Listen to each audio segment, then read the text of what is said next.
think a lot of aspects of the culture are basically dying. If you don't have any interest in it, it's pointless to give it to them. If I don't sell, I want to control it. What am I going to eat? How to survive?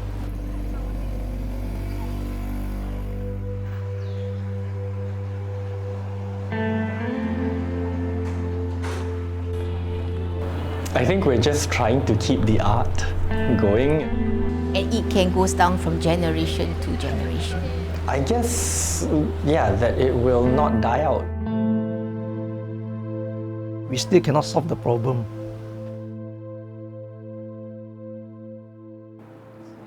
So I'm David Neo. I was born and bred in Singapore. So in the last 10 years, I guess I've been living in KL.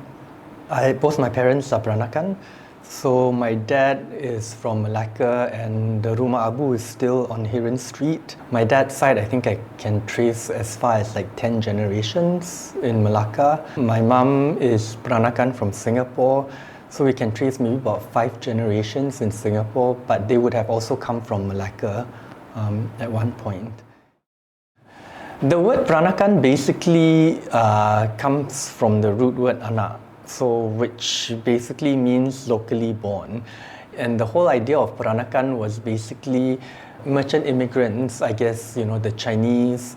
With Peranakan culture, like with the Peranakan Chinese, it's mostly Chinese with obviously Malay base and also European culture. Yeah, it's like with colonization. So you find that there is basically sort of like, you know, this adaptation, this acculturation of all these different cultures that makes it what it is.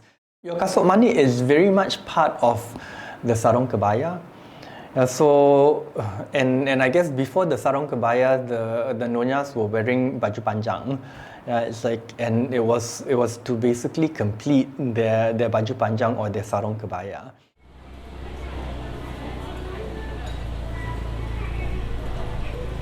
Previously, in the olden days, how the future mother-in-law were to scout for future daughter-in-law. Alright, I'm Nyonya Eileen and I'm from Melaka, born and bred from Melaka. Both my parents are typical Baba and Nyonya. You can say that I have the Peranakan blood in me. The nonyas were basically kept at home. It's like, and they were not allowed really to sort of like leave the home until they are married. Nonyas basically sort of had to show their handiwork to prospective families that they will be married to. One of it is to see how the workmanship of your kasut manik-manik.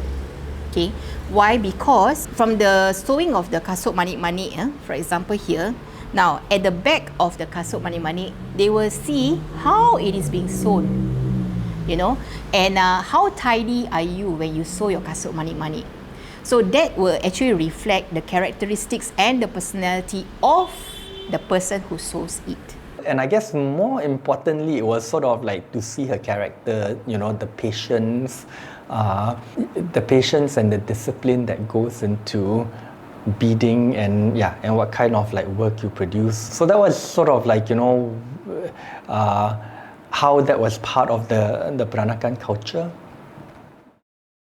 The problem is really with the cobbling and the cobblers. I don't know how long more we're gonna have sort of like cobblers being able to cobble the shoes. I think that is more the issue. I think that would have been interesting, like where does he think, is it a thriving business? Or I don't even know if after he dies, it's like, you know, is his family interested in it? So that's like one of the biggest manik store, I believe, in that you can commercially sort of like buy in Melaka.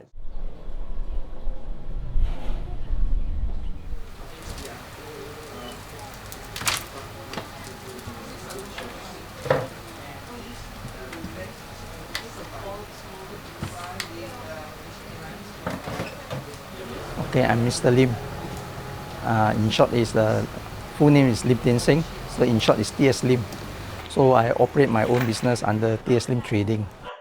I'm in this business line about 23 years. I started year 2000. From this craft, actually I learned from a very young age. My wife did learn also, but she's from the community. Then one day I saw her doing, then I said, hey, when I was young, my mom used to teach me to do this also.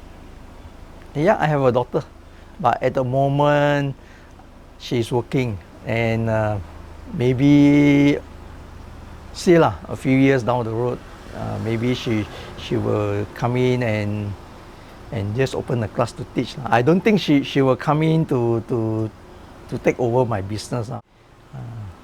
So if she really keen, then she have to go and learn from scratch. But the way I see it is very, very tough, because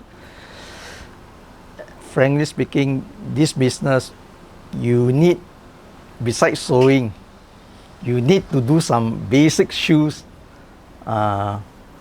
making of the shoes. I myself, it comes from those shoes makers. They are not very educated, and they are start from very, very young, and they just make shoes until they are old only. Then after retire, that's their life.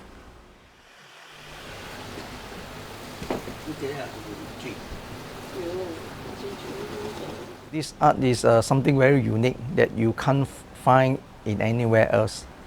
Actually, this craft is very European, but European design mostly are all flowers at that time. China, they bring in a lot of motifs like a dragon, rabbit, rooster, and all that.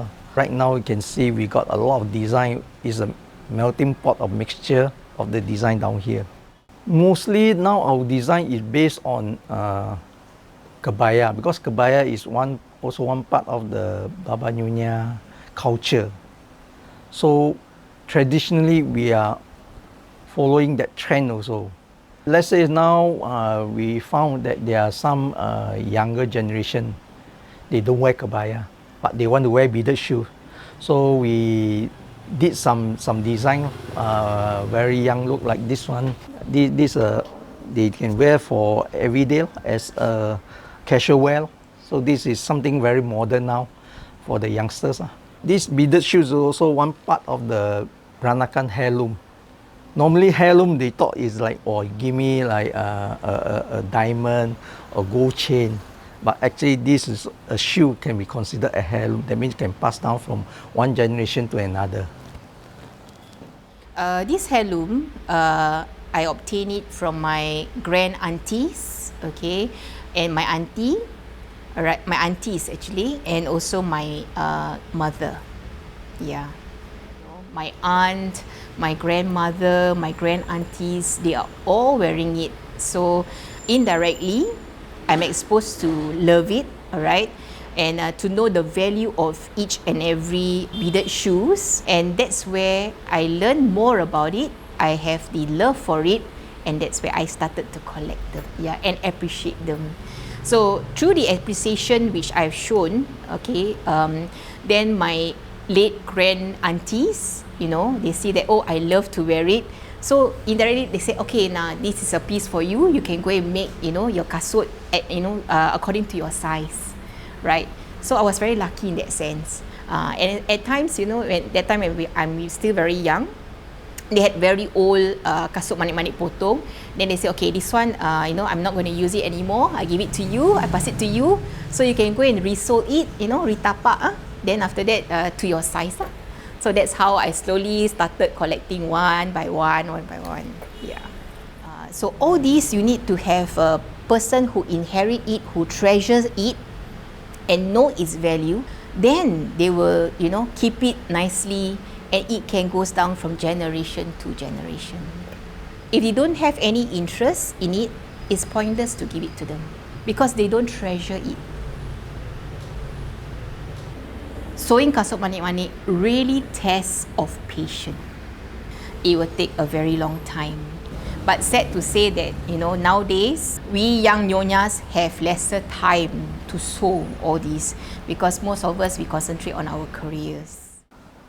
To do that one, it takes very long time, and it's a lot of work involved. We have to draw everything, then the design, then you have to ask the customer, is it okay, this design and all that.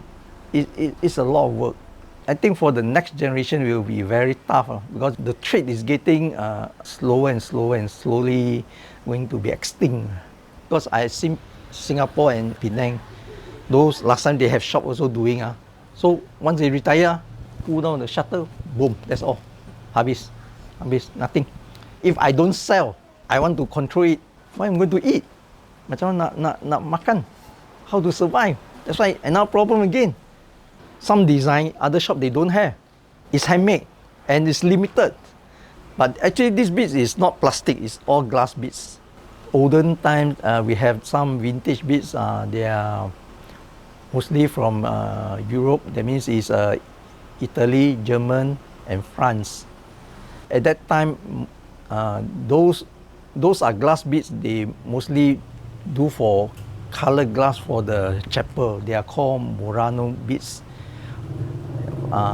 in Italy. And lately there are still people approach us, they ask us whether we want to buy any more beads. So I tell them no, I am not going to buy any more because I'm getting old. But I still got some beads to last me another 10 more years.